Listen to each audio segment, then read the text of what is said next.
Social media platform ফেসবুকে video content নির্মাতাদের জন্য বড় এক যুগান্তকারী পরিবর্তন ঘোষণা দিয়েছে এর মূল প্রতিষ্ঠান মেটা। প্রতিষ্ঠানটি জানিয়েছে ফেসবুক ইনস্ট্রিম অ্যাডস সুবিধা চিরতরে বন্ধ করে দেওয়া হয়েছে এবং এখন থেকে ফেসবুকে আর কোনো ভিডিওতেই ইনস্ট্রিম বিজ্ঞাপন দেখিয়ে অর্থ আয় করা যাবে না।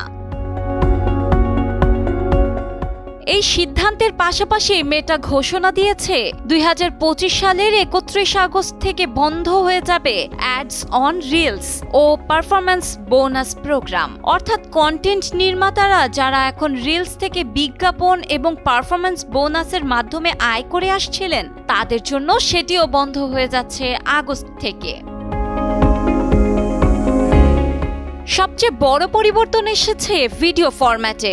এখন থেকে সব ধরনের ভিডিওই রিলস হিসেবে আপলোড ও প্রদর্শিত হবে।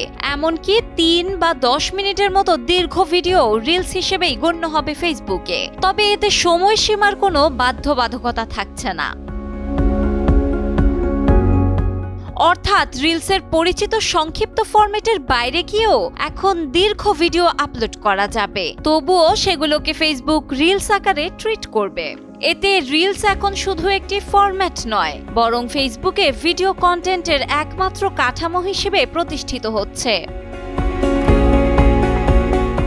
ফেসবুকের এই নতুন নীতির ফলে বিদ্যমান ভিডিও মনিটাইজেশন পদ্ধতির এক বিশাল অংশ কার্যত বাতিল হয়ে গেল।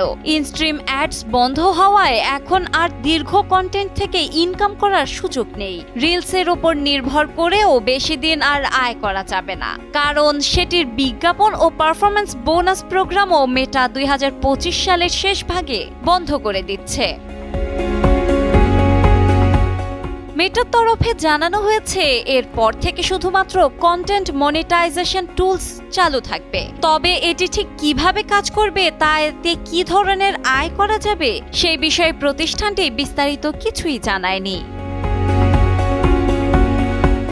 বিশ্লেষকদের মতে মেটা এই সিদ্ধান্ত নিয়েছে টিকটক ও ইউটিউব শর্টসের সঙ্গে টিকে থাকতে। স্বল্প দৈর্ঘ্যের মোবাইল ফ্রেন্ডলি ভিডিও এখন আর আগের যে কোনো সময়ের চেয়েও বেশি জনপ্রিয়, আর ব্যবহারকারীরাও এমন কন্টেন্টে বেশি সময় কাটাচ্ছেন।